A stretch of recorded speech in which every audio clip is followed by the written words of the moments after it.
Salve, salve, meus amigos! Estamos aqui para mais uma live. Hoje com o nosso querido amigo Paulo Rogério Rita, que vai falar um pouquinho aqui sobre a tecnologia de informação e o nosso dia a dia, né? Afinal, é importante que a gente aprenda um pouquinho sobre tecnologia, porque a tecnologia hoje é o que dita, né, os nossos comportamentos, a questão do consumo, a questão da sobrevivência, inclusive, nesse mundo maluco em que a gente vive. Vamos aguardar aqui a entrada do Paulo e vamos nos conectar. Eu queria... vamos ver aqui. Vamos chamar o Paulo aqui, vamos convidá-lo.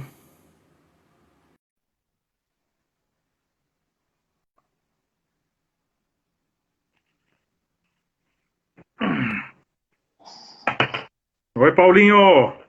Ricardo, amigo, meu irmão, como é que você tá? Sei que você esperava a Ana Cláudia, uma pessoa muito mais bonita do que eu, mas ela teve um probleminha aí com o celular dela. E eu que terei a honra, o prazer de poder conversar contigo e aprender sempre.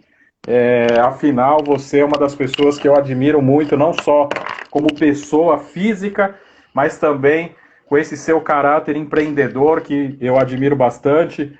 E ontem, só para você ter uma ideia, a gente acompanhou a conversa com o Sérgio, que é seu sócio, vamos dizer assim, na Conta Black, que eu quero que você fale um pouquinho aqui para os nossos telespectadores, porque gostaram muito ontem da fala do Sérgio, mas eu não tenho dúvidas que eles gostarão também do que você tem a dizer, o que você tem a falar. E eu queria que nesse momento inicial, para que as pessoas te conheçam, você pudesse falar um pouquinho de você, um pouquinho da sua história, né? E poder, como o Sérgio fez ontem, mostrar esse caráter empreendedor que não se aprende, né? Não se faz faculdade de empreendedorismo, não se lê em apostila.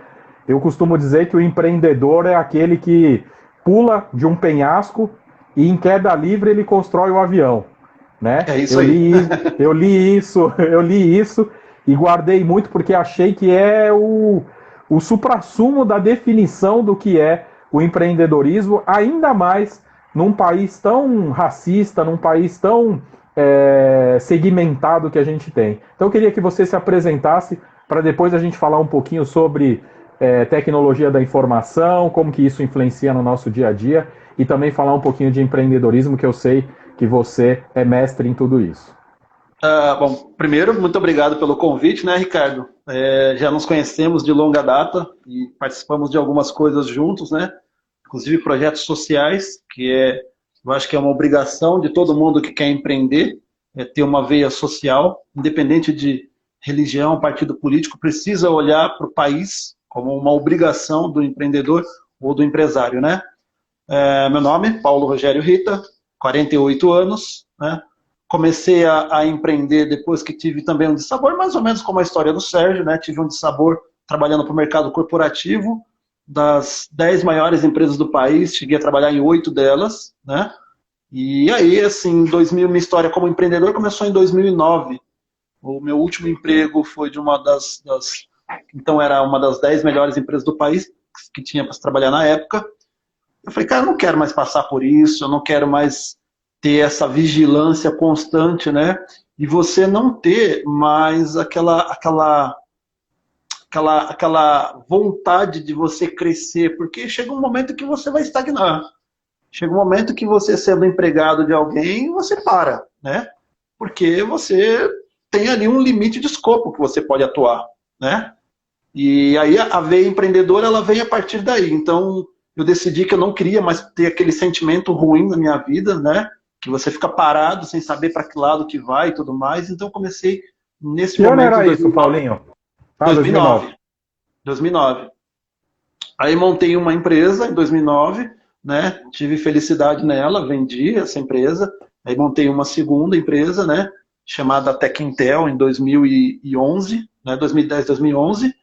E aí, assim, mantive essa empresa, né, em funcionamento e fui fazendo outras coisas, né? E aí agora, no período, tem uma história bastante curiosa, Ricardo, agora no período da pandemia, né, eu falei com o meu sócio, né, um sócio de uma empresa de tecnologia que também tenho, tecnologia muito, muito raiz mesmo, né, que é mais voltado para desenvolvimento de projetos, essas coisas. Eu falei, cara, nossos amigos estão perdendo emprego, nossos amigos estão perdendo emprego, nossos amigos estão perdendo as empresas, como é que a gente pode ajudar esses caras, né? Porque era uma angústia. Nas 2 primeiras semanas da pandemia, nós perdemos 40% da nossa receita, né? Só que em 15 dias a gente recuperou.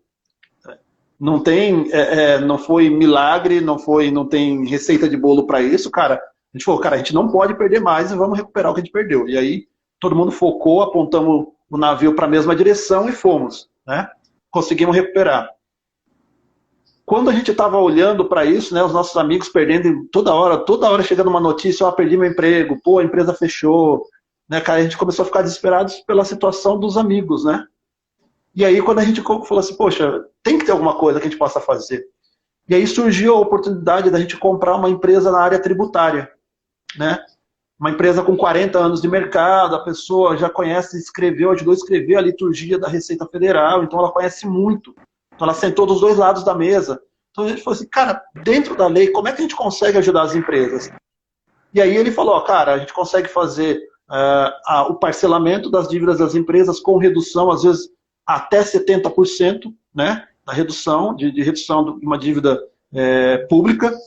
E a gente consegue fazer a recuperação de impostos, porque muitas empresas têm valores astronômicos e eles não fazem a recuperação e nem sabem que esse valor está lá, né? Porque tudo no passado era muito difícil, você tinha que contratar grandes escritórios de advocacia, né, que cobravam honorários muito caros, então às vezes os caras se deixavam para lá e não era uma garantia. De 10 processos, talvez 4 dessem certo. Só que agora isso virou lei, agora em 14 de abril de 2020, a Lei 13.988, ela garante, permite você fazer a recuperação desses impostos de fazer a utilização de crédito de terceiro, ou seja, a gente falou, cara, aí dá pra gente ajudar os amigos. E aí a gente pegou e empenhou força nisso e a empresa, graças a Deus, tá indo bem. Que bom. Na verdade, você é um cara que eu sempre admirei pelo grau de empreendedorismo que você adota para tudo que você tem na vida, e um certo dia que a gente, numa das nossas conversas, você acabou me dizendo a diferença entre o empreendedor e o aventureiro, né?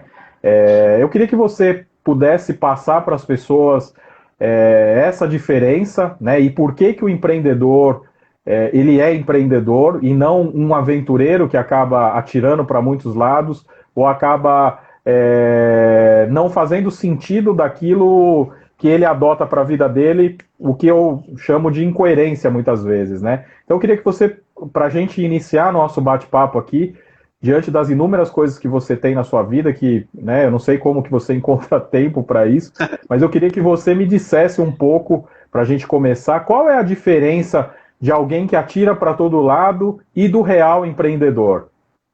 Então, na verdade, assim, é uma filosofia que eu pratico aqui dentro do trabalho, junto com os meus amigos, né? A diferença é o empreendedor e o empresário, tá?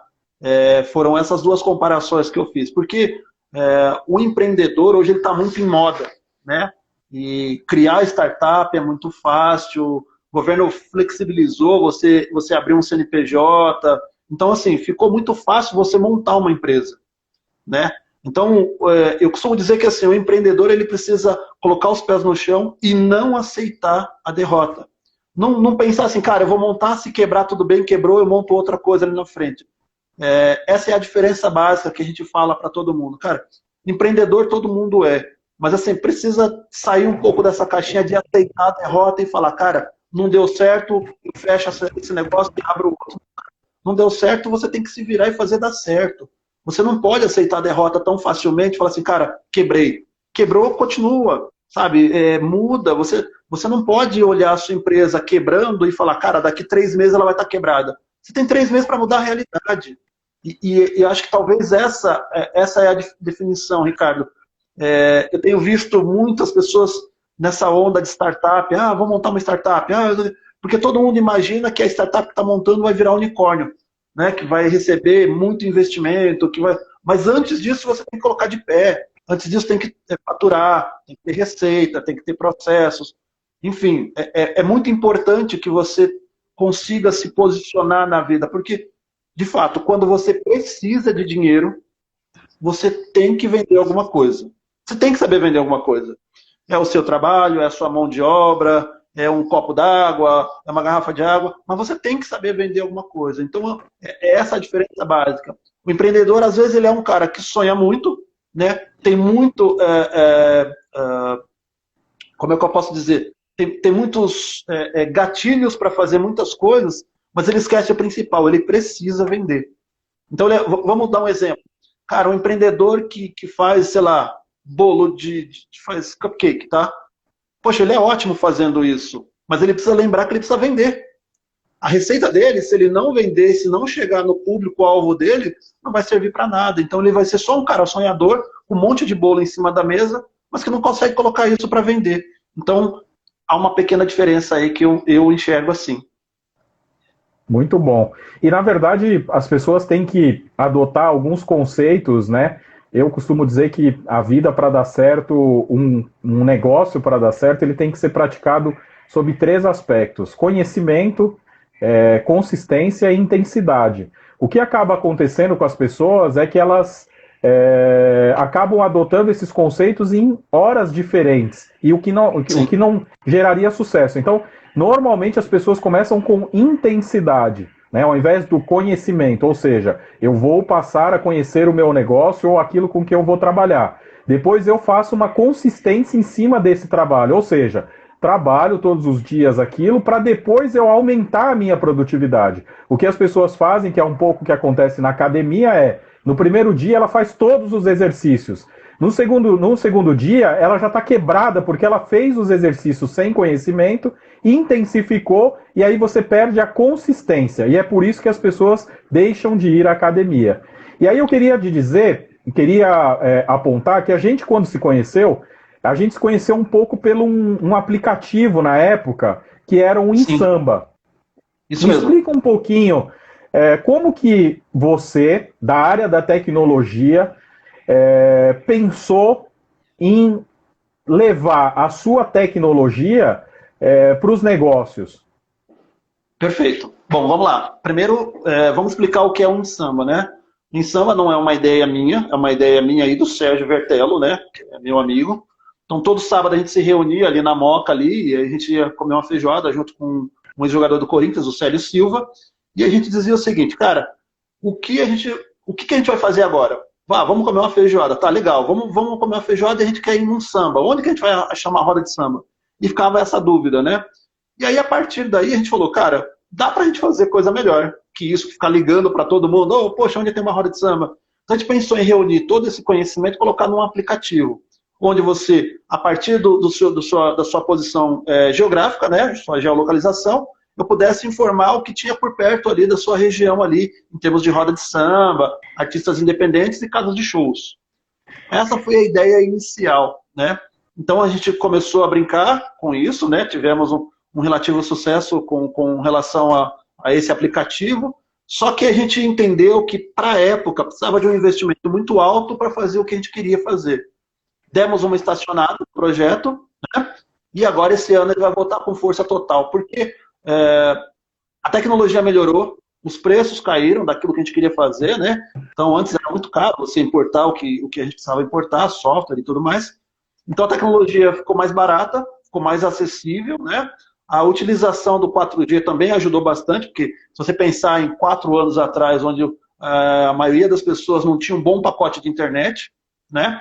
Então isso facilitou bastante, isso vai proporcionar a gente retomar esse projeto, e agora, em 2020, vai ser mais do que necessário, porque quando você olha o cenário cultural, né, especialmente do samba, foi a galera que foi bastante impactada com a pandemia, né? Então, os outros segmentos, Ricardo, e não desdenhando ou pré-julgando nem nada, estou dizendo uma constatação. Você pega, por exemplo, a galera do sertanejo, eles conseguiram se ajustar nas lives e teve uma boa repercussão. Mas quando você olha para o lado do samba, a galera não conseguiu fazer isso com tanta primazia, com tanta devolutiva de público mesmo, né? E, consequentemente, financeira. Então, é óbvio que, até pela experiência do aplicativo do Insamba, é óbvio que você entende a tecnologia como uma forma de atingir um número grande de pessoas e, obviamente, esse atingir um grande número de pessoas, trazendo, obviamente, para elas um conteúdo que possa ajudar a pessoa no dia a dia, né? Num exemplo muito básico das pessoas ou poderem se encontrar, ou poder encontrar um local que elas pudessem, né, se divertir a partir de um tema central, que seria o samba. Você transformou algo tecnológico da sua experiência e da sua expertise para colocar na vida e no dia a dia das pessoas. Essa ideia, né, da tecnologia auxiliando o dia a dia das pessoas, o que você acha, você já demonstrou que acha importante isso. Como que você acha ou entende que a tecnologia pode auxiliar ainda mais as pessoas? Então, vamos lá. Vamos pensar no antes e depois, tá? E aí a gente consegue entender um pouquinho para onde a tecnologia está caminhando. Existe um termo chamado RPA, que é robotização de processos, né? Processos automatizados. Isso é uma tendência das grandes empresas, né? Onde você automatiza processos burocráticos. Então vamos pensar assim para um advogado. Poxa, o advogado todo dia tem que entrar e consultar o processo, ver o status do processo, vai lá no sistema dele, atualiza o status daquele processo. Cara, você ter uma mão de obra tão qualificada que pode estar fazendo outras coisas, com tomadas de decisões mais inteligentes, você pega esse recurso e você coloca ele ali fazendo algo que pode ser automatizado.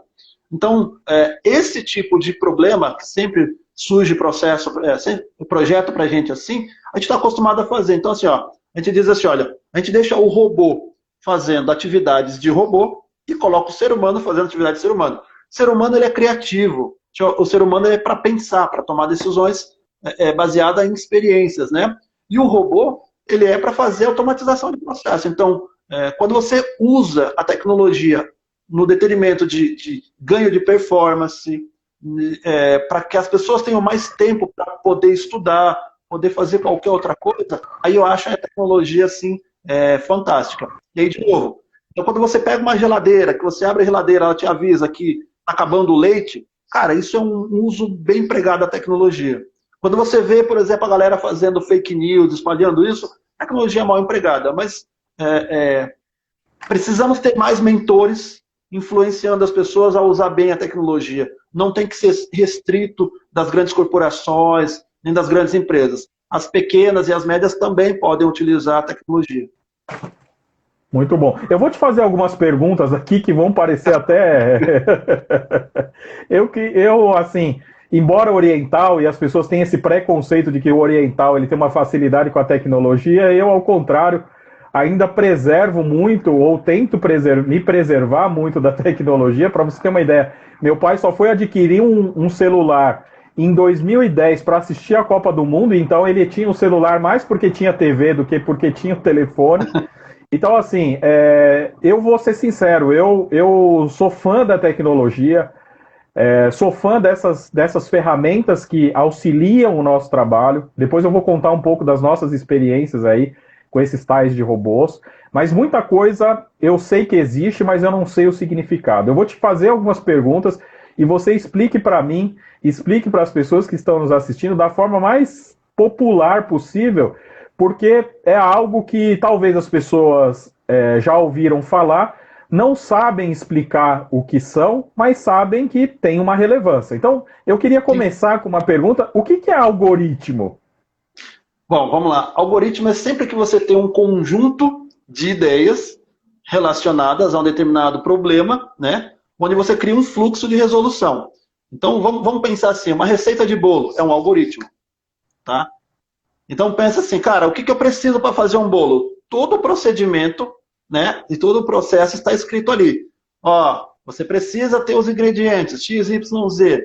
Ok, já tem os ingredientes. Ó, você precisa ter esses equipamentos, um forno, Tem o gás, legal, já tenho tudo isso. Então você vai pegar isso, vai misturar com isso, tá, o resultado final é isso aqui. Então, podemos dizer, a grosso modo, que uma receita de bolo é um algoritmo. E aí você vai ter Perfeito. uns mais sofisticados, menos sofisticados. Perfeito, perfeito. Isso me ajudou bastante. Uma segunda pergunta: isso se confunde ou pode se confundir com inteligência artificial? Não, não. Não. São coisas distintas, tá? Você utiliza algoritmo na construção da inteligência artificial, tá? Primeiro, vamos deixar claro para a galera. O que é inteligência artificial? É quando você constrói códigos, algoritmos, tá? Que tem esta finalidade de aprender e ganhar experiência sobre determinadas situações. Por exemplo, eu posso criar uma inteligência artificial para tomada de decisão, por exemplo, para abrir ou fechar uma porta, tá bom?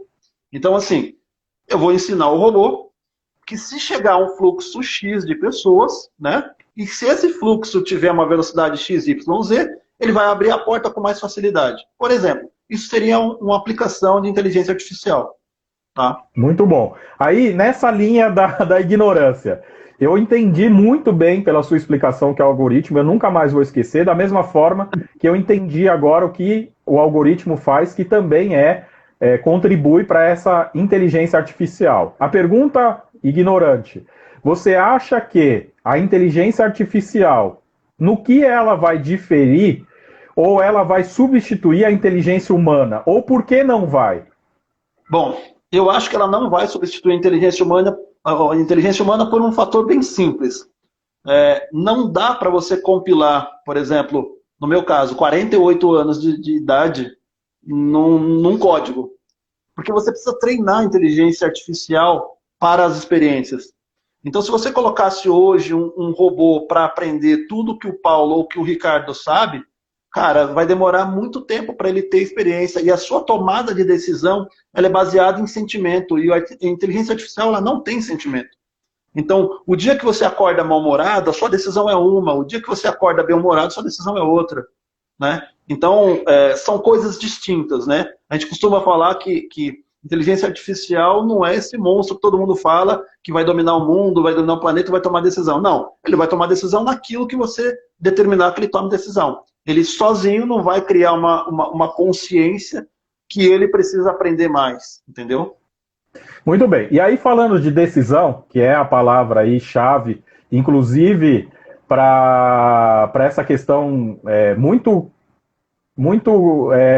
relativo ao nosso mundo, que é o mundo jurídico, essas decisões, né, que em tese seriam tomadas ou num futuro breve seriam adotadas para você agilizar os processos, né, porque justiça tardia é uma injustiça, né? Então, Sim. assim, eu concordo que a gente tenha que dar alguma agilidade para as decisões, da mesma forma que eu acredito que essas decisões, muitas vezes, elas devem ser baseadas em sentimentos. Não é só o que está escrito na lei, porque se o que está escrito na lei a gente jogasse dentro de um computador, a gente já teria a solução e não necessariamente o direito se faz dessa forma, né? O direito se faz de uma série de conjuntos que não necessariamente é o que está ali. Inclusive, há um bordão dentro do direito que o dia que o direito se conflitar com a justiça, busque a justiça. E a justiça não necessariamente é o que está na lei.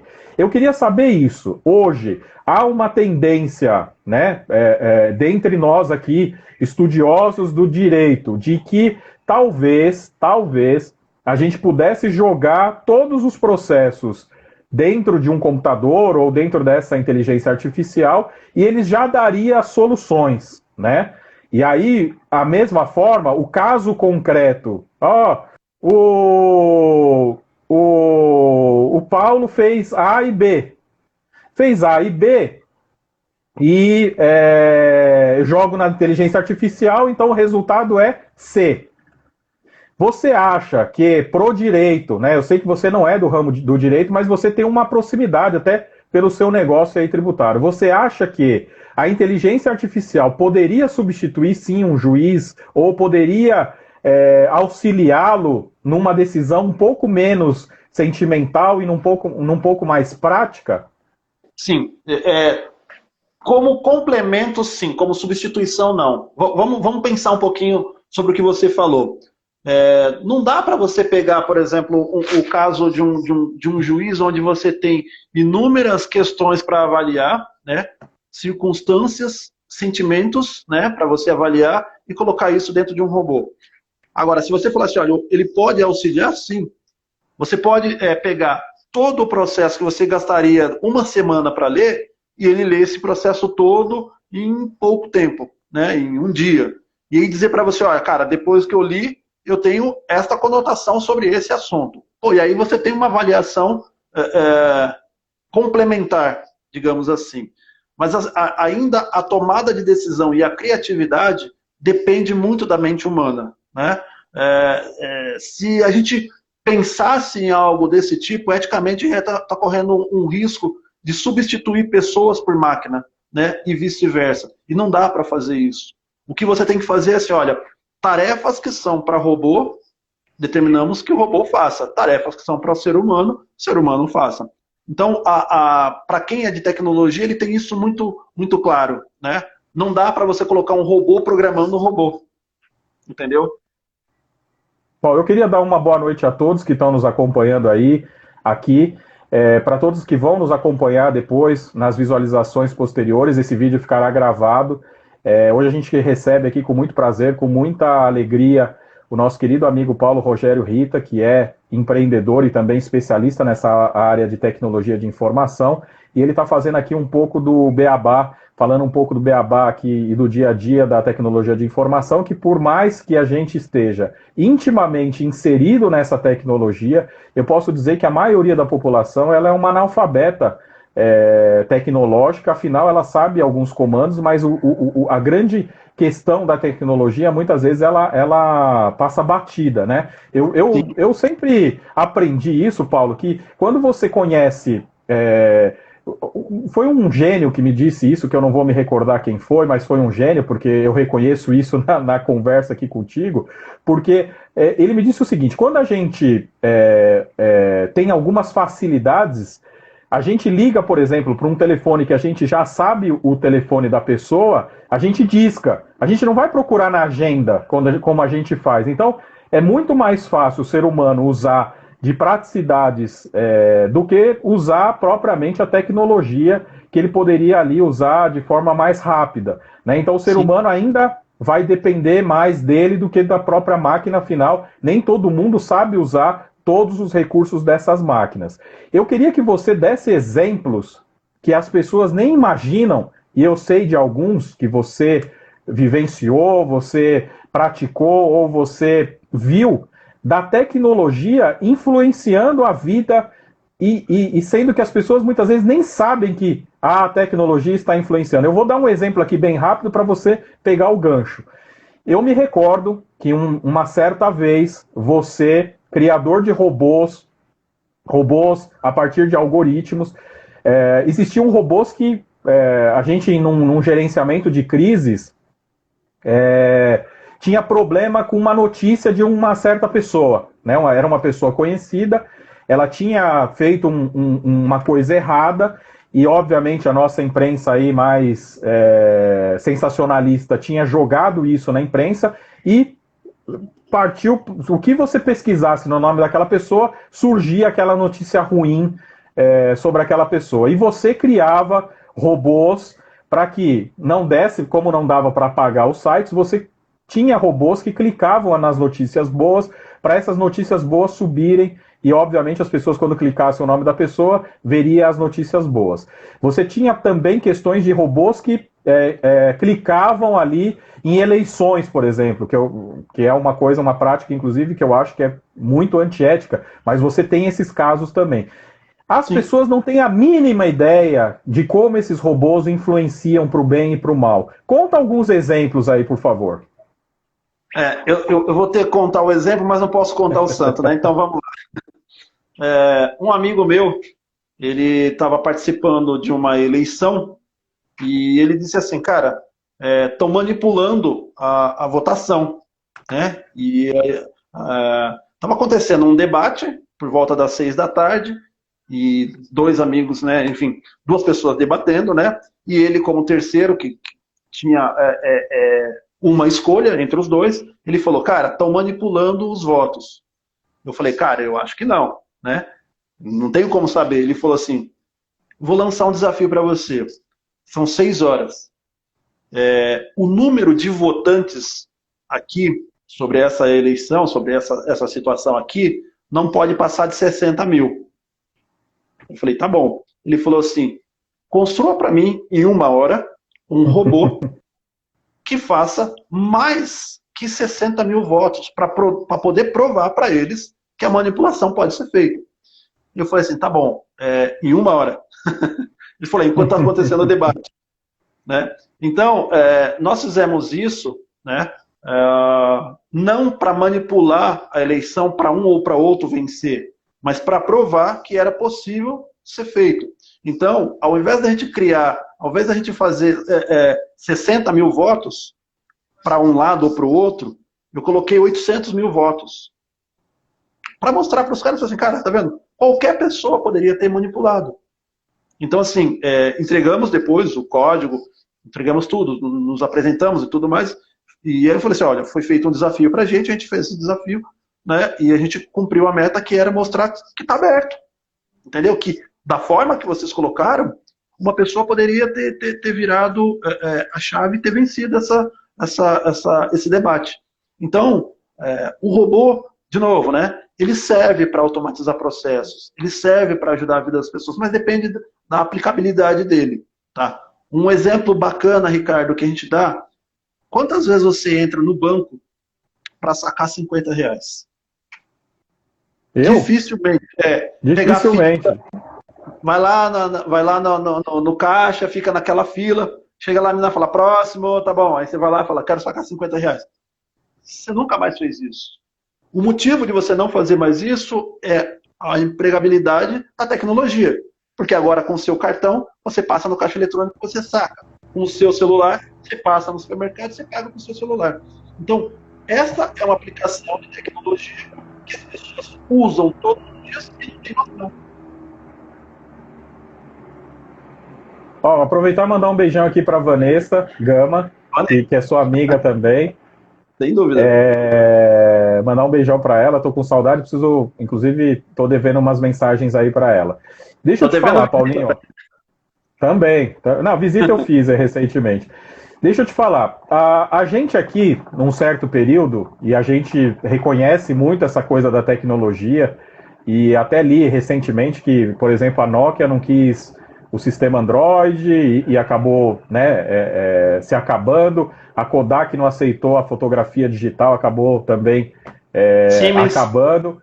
A Siemens e entre outras empresas que não se adaptaram a uma realidade, e aí, por isso mesmo, embora eu defenda o trabalho artesanal com unhas e dentes, e eu acho que minha advocacia ela se diferencia justamente por isso, a gente não tem tanta agilidade, vamos dizer assim, não tem tanta rapidez em certos processos, mas eu ainda preservo um pouco do artesanal, embora eu esteja muito tendente a algumas coisas, obviamente, a me adaptar, e tenho me adaptado na minha advocacia, por exemplo, num sistema que você tinha, que você criou, em que eu conseguia, por exemplo, das informações públicas, ou seja, não eram informações sigilosas ou de obtenção ilícita, mas eram informações que as próprias pessoas tinham fornecido publicamente, de a gente conseguir reunir ali as informações do último endereço ou de outras informações que ele tivesse dado ali naquele momento, e o seu programa ajudava muito nisso, né? Então, assim, a gente também vai se adaptando a essas realidades. O que eu acredito que você... eu queria saber um pouco da sua opinião, porque hoje a gente tem aí praticamente na cara do gol a questão da Lei Geral de Proteção de Dados, e como que ficaria, por exemplo, esse seu programinha que consegue vasculhar aí uma série de dados, até que ponto a Lei Geral de Proteção de Dados vem para auxiliar isso, ou vem para, de alguma forma, prejudicar? Assim, Ricardo, ela não vem para prejudicar, ela vem para normatizar, né? Ela vem para dar uma ajustada no mercado, porque tava uma coisa bem complicada, né? Você imagina, de repente você estava trabalhando, você recebe uma ligação, estão te oferecendo um par de chinelos. De repente você está trabalhando, estão te ligando, oferecendo um par de meias. Você fala, cara, mas não é relevante para mim isso, eu não quero isso. Aí criou-se lá aquela lista do Procon, que você vai lá e se cadastra, quase que um não perturbe, né? Mas as empresas não têm respeitado isso. Então, constantemente a galera liga pra gente, fala, cara, eu estou tentando te vender. Não, mas eu não quero. Não, mas é muito bom. Não, mas eu não quero. Então, assim, virou... e aí, assim, é uma necessidade da venda, né? Poxa, eu preciso estar mais perto do cliente, eu preciso... Mas para você conhecer o cliente, você pode fazer bons usos, né? Bom uso dos dados dele. Então, existem empresas sérias, homologadas, credenciadas a te fornecer os dados. Mas você não pode pegar esse dado que o cliente não quis passar e transformar naquilo no seu negócio. E aí é aquela história.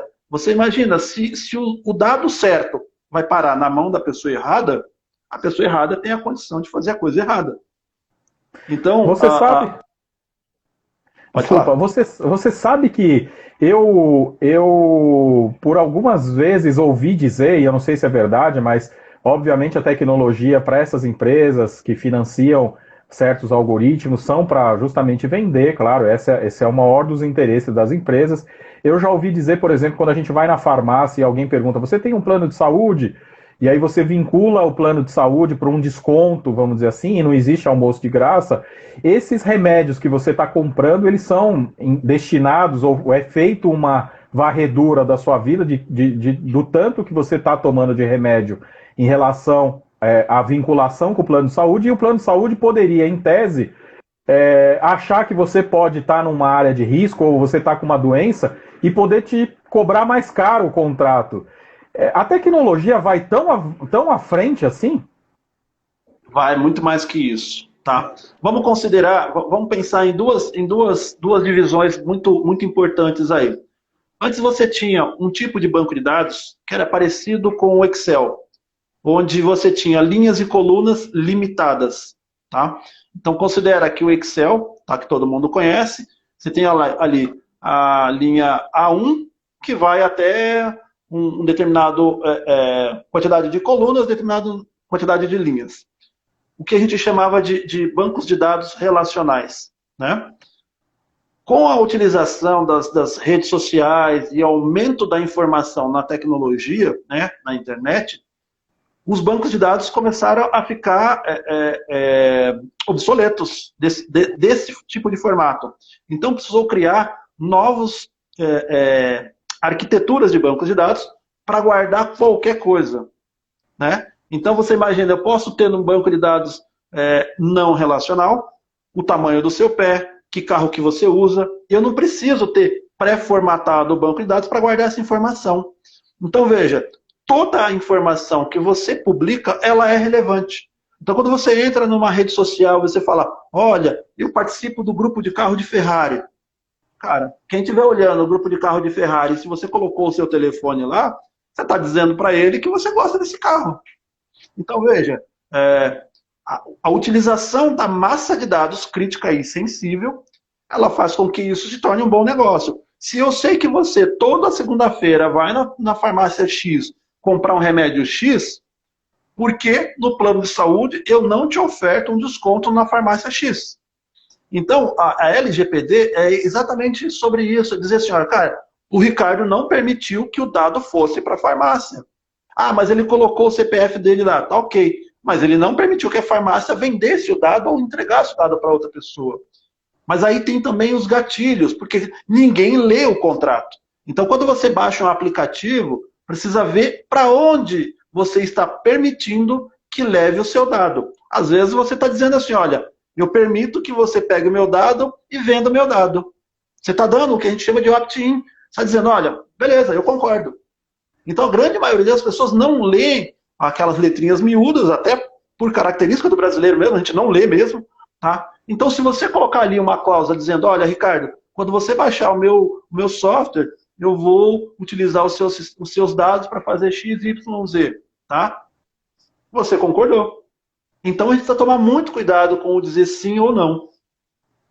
Aquelas brincadeirinhas da rede social, em especial do Facebook, né? Que você fica mais velho, fica mais novo, muda a sua foto, as pessoas analisam ali o que você vai ser, se você é um cachorro, se você é um gato. Isso aí também é uma forma de indireta de captação de alguma informação? Isso é a mesma coisa da loira do banheiro, ou seja, é uma lenda urbana ou é real mesmo de que há uma captação de informação ali? Vamos lá, é a discussão Estados Unidos e China, tá? A gente é parceiro comercial de uma empresa chinesa gigante, tá?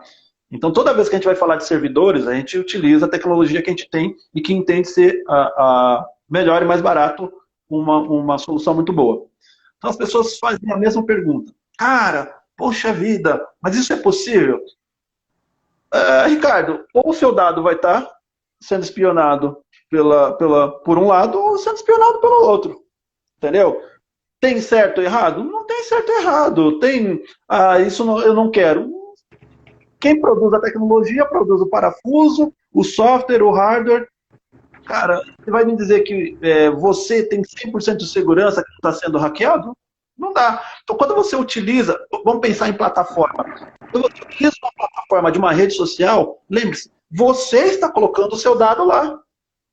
Você está dando um insumo para ele fazer todas as análises. Então, quem faz todas as análises de uma rede social, além da própria rede social, né? Cara, é quem se utiliza dessa tecnologia. Então, se você tem 1 bilhão de pessoas numa rede social e essas pessoas de livre e espontânea vontade estão dizendo tudo que ela faz, o que ela deixa de fazer, cara, você pode pegar esse valor incomensurável e você vender inteligência para as outras empresas. Então, quando você tem, por exemplo, no Facebook, galera, eu vou lá e eu faço campanha no Facebook. Cara, você está usando uma plataforma, você está usando o que a gente chama de framework para fazer aquilo que a própria plataforma permite você fazer. Lembre, sabe, restaurante self-service? Você tem a sensação que você está escolhendo a comida, né? Não, a comida já está escolhida para você. Já colocaram aquele cardápio. Você não está escolhendo nada. Você tem opções, mas o cardápio já foi colocado para você. Boa comparação. Agora, nessas comparações que você faz de forma brilhante, que faz alguém que, né, é alheio, vive, mas é alheio à tecnologia, que sou eu queria te fazer uma pergunta também, que eu não sei se você vai saber responder, mas é uma pergunta bem também de ignorante.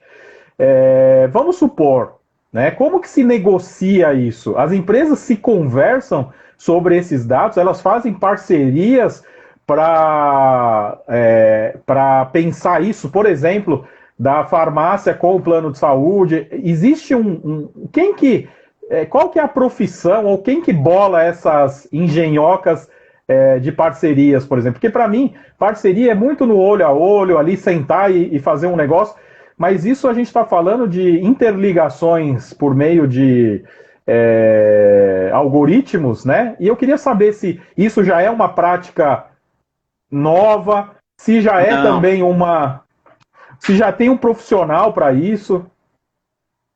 Tá, vamos lá. Vamos pensar no primeiro ponto. Você precisa captar essa informação, certo? Então vamos imaginar que eu desenvolvi um sistema de gerenciamento da sua loja, tá certo? Então, você tem 50 lojas, eu tenho 50 sistemas lá instalados nas suas lojas, tá bom? Hipoteticamente falando. Toda a massa de dados que você recebe, transação comercial, financeira, então, o cara passou R$5, passou R$1, toda essa massa de dados vai para um servidor. E hoje, a gente tem muitas novas profissões, e um deles é o cientista de dados. Então, eu boto um cientista de dados para analisar aquela massa, tá? E com essa massa aumentando todos os dias, eu consigo prever frequência, que tipo de produto você tem na sua casa, quanto você gasta por mês, e por aí vai. Tendo essa informação na mão, o que eu faço? Eu negocio com o cara lá de cima, falo assim, vem cá, tá vendo o Ricardo? Ricardo vem aqui toda segunda-feira e compra um Doril. O Ricardo, ele gasta, meu cliente fiel. O que eu posso dar de vantagem para o Ricardo? Aí o cara lá que produz o Doril vai chegar e falar assim, se ele compra toda semana, vamos dar um desconto para ele se ele fizer um cartão XYZ. Então, a manipulação dos dados ela acontece de todos os segmentos, né? padaria, farmácia, loja de calçados e por aí vai. Então, veja, eu tendo um sinal e tendo como reconhecer você, eu avalio quem é você melhor e faço propostas melhores junto aos meus fornecedores. Imagina imigrantes, tá? Vamos comparar o seguinte, imagina imigrantes. Quando você passa pela imigrantes, tem um radar lá pegando sua placa. Então eu sei que horas você passou, tá certo? Qual a sua velocidade, se esse carro tá quitado ou não, se esse carro tem multa ou não. Agora imagine o mesmo radar olhando para o seu carro, só que você não tem placa. Então eu não consigo saber quem é com precisão se eu estiver numa rede social. Mas determinados sistemas, determinados bancos de dados, eu consigo ir no detalhe de saber quem é a pessoa, qual é o consumo, o que ela gosta de fazer, o que ela não pode fazer. Isso melhora a experiência na oferta dos produtos e dos serviços. Não é de todo ruim isso, tá? De novo, a LGPD é para regulamentar e não permitir abusos, né? Mas, por exemplo, essa coisa do celular ouvir, né? Isso é real também, né? Eu achava que era uma loucura. Então, por exemplo, você falava de geladeira, puta, eu tô com uma vontade de comprar uma geladeira. Você abre o seu celular e automaticamente você vê propagandas de geladeira. Isso também é algo real, né? Sim, totalmente. Quando você entra em alguns sites, né? Eles perguntam lá, você aceita que eu instale um cookie? O que é esse cookie? Cara, é um arquivinho que fica lá no seu celular, no seu notebook, ou seja, qualquer device que você tenha, qualquer equipamento que você tenha, e lá ele fica coletando, tá, o que você quer fazer. Então, por exemplo, você entrou na sua página de esporte. Pô, eu vou lá e vejo lá o meu time de coração, que é o Corinthians. Cara, aliás, é o único defeito seu, né? Aliás, é o único defeito. Nosso amigo Happy Wood não acha isso, né? Também é corintiano. Então, assim, quando você faz isso, ele não tem só o cunho pejorativo de ficar te espionando. Ele melhora significativamente as ofertas que aparecem para você. Então, pensa assim, cara, você está procurando passagem aérea, né? Então, cara, não seria legal se você entrasse no site e ao invés de você ver lá, sei lá, ração para cachorro, você visse passagem aérea? Então, a tecnologia, de novo, ela é aplicada de forma correta, mas você tem desvio no meio do caminho, né? Então tem gente que passa um pouco da conta, e aí o cara usa a tecnologia para fazer a maldade mesmo. Mas é realmente para melhorar a sua experiência de navegação. Eu queria mandar um beijo aqui para a professora Verônica, para o professor Josafá. Ele diz aqui que é o melhor time, também é o único defeito que ele tem, me parece. É um desvio, né, de conduta. E a Van, a nossa amiga Vanessa, ela pergunta o seguinte, ela faz uma colocação aqui, que é um filme chamado Dilemas na Rede. Eu não sei se você já assistiu esse filme da Netflix. Não ainda. Mas eu acho que é um filme bem interessante para quem tem pouca noção do que é a tecnologia ou o que a tecnologia influencia no nosso dia a dia. Eu acho que é importantíssimo que a gente faça, principalmente quem tem filhos, né, que a gente possa assistir esse vídeo. Fica aqui a dica da professora Vanessa, que é importante para quem tem o Netflix dar uma assistida. Eu queria saber o seguinte, Paulo, você, né, que é um profundo conhecedor das tecnologias e das várias formas que a tecnologia influencia na nossa vida. Me dê aqui dicas básicas que você adota para o seu perfil de navegação em rede ou mesmo para essa coisa das redes sociais. Dá algumas dicas para as pessoas, né, se elas colocam tudo ali, não colocam. Fala um pouquinho disso e como que você, de certa forma, se preserva ou não nas redes sociais. Bom, vamos lá. Primeiro, eu uso as minhas redes sociais como se fosse um bar, tá? Então, no bar você vai, você dá risada, você toma uma cerveja, você come um petisco. Cara, mas você não deixa para o dono do bar a sua vida inteira. Você entrega uma fração, que é aqueles momentos que você está ali. Então, aqueles momentos que você está no bar, então ali você dá risada, dança, canta. Então, para a rede social, eu vejo que há um defeito muito grande dessa geração, que 100% da vida dela precisa estar conectada e precisa expor. Então, isso faz com que as pessoas saibam demais sobre você, mais do que você mesmo. Então, eu utilizo Facebook, LinkedIn, Instagram, essas redes, né? Então, o que eu coloco ali? Eu coloco meus assuntos profissionais. Eu coloco ali assuntos que eu realmente quero compartilhar. E outro dia eu vi uma pessoa falando assim, mas a pessoa colocou alguma coisa lá e a outra foi lá e falou mal e tal. Cara, se você não quer que alguém opine sobre a sua vida, não coloque numa rede social. Se você não quer que coloquem, que a pessoa saiba, não coloque a sua informação no outdoor. Porque a pessoa vai ter gente que gosta, vai ter gente que não gosta. E se você não está preparado para suportar pessoas que não gostam, então não adianta você colocar. Então, lembre-se, toda a informação que você coloca numa rede social, ela é pública. Você fala assim, mas eu não permito que se use. Ok. Você permitiu ou não, não quer dizer que a pessoa não vai usar. Então, o seu perfil, se possível, deixe ele bloqueado, né, para pessoas que você não conhece. Coloque na sua rede social somente as pessoas que você gosta, que você partilha, pessoas que você consiga ter algum acréscimo de valor, e é valor não preço, tá? Valor na sua vida. Então, pessoas que vão te dar boas dicas, pessoas que têm boas ideias para trocar com você, e até pessoas que divergem das suas ideias. Elas não são suas inimigas. Mas o que você não pode é deixar o seu perfil aberto para todo mundo e todo mundo ficar opinando sobre tudo que você faz.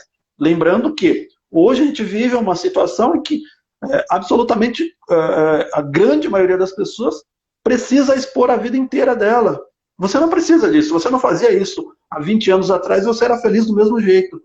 Então, cuidado com o que se coloca, né? Muito acontece isso porque nós vivenciamos esse período sem, né? Eu temo pelas gerações futuras que já nasceram com isso e que necessitam muitas vezes dessa curtida aí. Se a gente pegar eu e você, a gente relembrar de histórias antigas que realmente não eram publicadas em Facebook ou no Instagram para ter alguma curtida, a gente vai ter muito mais risadas e lembranças do que propriamente alguém que posa ali uma situação para poder ter essas curtidas, né? Eu queria saber de você, Paulo, sobre a profissão que você tem e a empresa que você tem de tecnologia. Como que fica isso para o cidadão comum, né? Para aquela pessoa que tem uma empresa, ainda que pequena, como que ela consegue, por exemplo, te contratar ou contratar alguém de tecnologia de informação para fazer uma análise do que ela precisa? Porque às vezes ela nem sabe, né, que ela precisa daquilo, ou ela fazia ali manualmente uma série de coisas que ela pode, né, automaticamente fazer. Quem ela tem que procurar? Esses serviços são cobrados por hora, por projeto? Como que funciona esse mercado da tecnologia da informação? Tá, primeiro vamos entender o contexto da pergunta e vamos dividir, fatiar em alguns pedaços. Primeiro, quem precisa da ajuda de alguém de tecnologia, eu sugiro que convide, tá? E aí, não sou o único, mas convide alguém da sua confiança, né? Por quê? De novo, você tem tantos profissionais das mais variadas qualidades e qualificações que às vezes é difícil você falar assim, poxa, eu queria fazer um site. Poxa, mas o que você quer com o seu site? Eu queria mostrar o meu produto. Beleza, então vamos fazer um site para você vender o seu produto. Não quero vender o meu produto. Então você não quer um e-commerce. Não quero um e-commerce. Eu só quero ter um site para mostrar o meu produto. Legal. Aí daqui a pouco ele vira para você e diz assim, cara, mas como que a pessoa compra aqui no meu site? Então já mudou o projeto, entendeu? Antes ele não queria um e-commerce, ele só queria um site para mostrar ali a foto dos produtos dele, mas agora ele entende que se a pessoa clicar ali é legal que a pessoa já consiga fazer a compra. Então, todo o projeto ele tem que ser levado em consideração. Primeiro, análise de escopo. Se qualquer pessoa que chegar no seu projeto, chegar na sua empresa e falar assim, isso aí é fácil, esquece, corta, não sabe o que está falando. Nenhum projeto é fácil. Todo projeto tem que ser levado com a maior seriedade, do mais simples ao mais complexo. Você não sabe o que está na cabeça de quem está desenhando o projeto, então assim, leva a sério isso. Então assim, o que você quer fazer? É um site? Qual a objetividade desse site? O que você quer desse site? Eu quero mostrar as minhas fotos porque eu sou fotógrafo. Legal. E se a pessoa quiser entrar em contato com você? Precisa ter uma área aqui para ela falar comigo. Legal. Então, você começa a desenhar esse escopo, e esse escopo, às vezes, ele cresce. E, às vezes, o orçamento para fazer esse projeto não acompanha o escopo. Então, o que se faz? Cara, faz por fase. Faz um pedaço agora, faz outro pedaço daqui a pouco. A organização que você vai ter na sua empresa determina o sucesso do seu projeto. Às vezes você pega, Ricardo, pessoas que falam assim, cara, eu quero que você faça tudo. Aí você fala, se eu fizer tudo vai ficar muito caro. Ah, mas me falaram que é barato. Sim, se eu fizer uma parte. Então, da empresa mais simples à mais complexa, todo projeto precisa. Análise de escopo. Geralmente, do nosso lado, a gente senta e faz aí pelo menos 2, 3 dias, assim, analisando o que o cliente falou. Entendemos? Entendemos. Então vamos propor alguma coisa para ele? Em alguns casos a gente demora 15 dias para fazer o projeto. Ouvindo o que ele está falando, anotando, aí a gente senta, desenha, testa modelo e fala, cara, nossa proposta é essa daqui. Às vezes não passa, porque o cara fala, ah, está muito caro. Ok, está muito caro, vamos negociar ou está muito caro, eu não quero fazer. Porque às vezes também tem isso, Ricardo. O pessoal fala assim, eu quero fazer um projeto, mas ele não tem orçamento. E isso não é um problema, ele só precisa informar, olha, eu não tenho orçamento agora, eu quero ter ideia de valor para daqui 2 meses, 3 meses, 4 meses eu começar a fazer esse projeto. Mas ele precisa se organizar. Isso a gente no direito chama de contratos conscientes, né? As pessoas equilibrarem as expectativas. Paulinho, hoje a gente recebeu você aqui com muito orgulho, com muita honra, é uma satisfação sempre poder te encontrar. Pessoalmente, a gente se encontrava bastante, essa pandemia veio para distanciar um pouco a gente, mas a gente está sempre em contato, e essa live também é uma forma de a gente manter esse contato, porque a cada vez que eu encontro você, eu aprendo uma coisa nova. Hoje a gente falou sobre tecnologia da informação, mas eu tenho certeza que a gente poderia falar de tantos outros assuntos, né? Desde o samba, passando aí pelos churrascos, passando aí pelos Somos um Só, que é um projeto social. Sim. Que a gente desenvolveu juntos, sobre escola de samba, né? Afinal, fomos Sim. diretores de escola de samba, prova de fogo, né? Então, assim, nós vivenciamos e vivemos muitas coisas. A gente está chegando ao final, porque todo papo que é bom, ele passa rápido, acaba rápido, mas eu queria te dizer que, né, é uma honra, um prazer ter você aqui, agradecer você, e você tem aí 2 minutos para poder fazer as considerações finais que você acha que é importante sobre o tema e também fazer aí suas razões finais aí. Bom, eu gostaria de pedir para todas as pessoas, né, que assistiram a live para sempre prestar atenção muito nisso. A sua informação, a gente costuma brincar que hoje os dados é o novo bacon da humanidade, né? Então, cuidado quando você colocar os seus dados nas redes sociais, cuidado com quem está utilizando as suas redes sociais, cuidado com as pessoas que estão manipulando os seus dados, né? Ele serve tanto para o bem quanto para o mal. Para as pessoas que têm dúvida, que quiser desenhar um projeto, busque um profissional sério, busque uma empresa séria. E não pense que você vai achar ele logo de cara. Procura por referência, procura por pessoas que são suas amigas, sabe? Assim, e nunca procure o que é o mais barato. Geralmente o que é o mais barato vai te dar problema, tá? Então assim, lembre-se, faça 3 orçamentos. Você vai encontrar a razão entre esses 3. 3 pessoas trazendo orçamentos distintos para você, você vai olhar os 3 e vai falar, poxa vida, eu consigo eleger um melhor aqui, que vai me atender, que tem mais aderência ao meu negócio. Então acho que é isso, Ricardo. Todas as vezes que você vai pensar num projeto de tecnologia, tem um parceiro por perto. Eu costumo falar, a Vanessa sabe disso, costumo falar, cara, eu trato os nossos clientes, né, todo mundo aqui trata os nossos clientes como nossos amigos. Então, a gente não quer o mal do nosso amigo. Então, a gente faz um pouco a mais do que é contratado exatamente por isso, para que ele se sinta à vontade. Muito bom. Quero mandar um beijão aqui para o meu amigo Ricardo Tenório, que é meu amigo de infância, está sempre aqui com a gente nas nossas lives. Ele também não deixa de engrandecer as nossas lives. Eu hoje substituí a doutora Ana, ela teve um problema com o celular, meio que de última hora era ela que faria essa live, com certeza ela faria muito melhor do que eu, porém, como eu disse, é um prazer poder, né, de alguma forma estar com você, Paulinho, e poder dividir tudo isso contigo. A gente vai fazer outras lives sobre outros assuntos. Ontem a gente teve uma live excelente com o Sérgio, que é Sim. também seu sócio lá no Cartão Black, e eu tenho o maior orgulho de ser embaixador lá do Cartão Black, e também quero convidar a todos para amanhã a live com Raul Araújo sobre convivência familiar e comunitária, tá bom? Nós temos aqui 18 segundos Queria mandar um beijão para todos que acompanharam, para todos que acompanharão e agradecer você mais uma vez, Paulinho. E eu que agradeço, Ricardo. Mandar um abraço aqui pro meu amigo Guto de Ubatuba. Pô, bacana, bacana. Olha aí, chegamos longe, hein?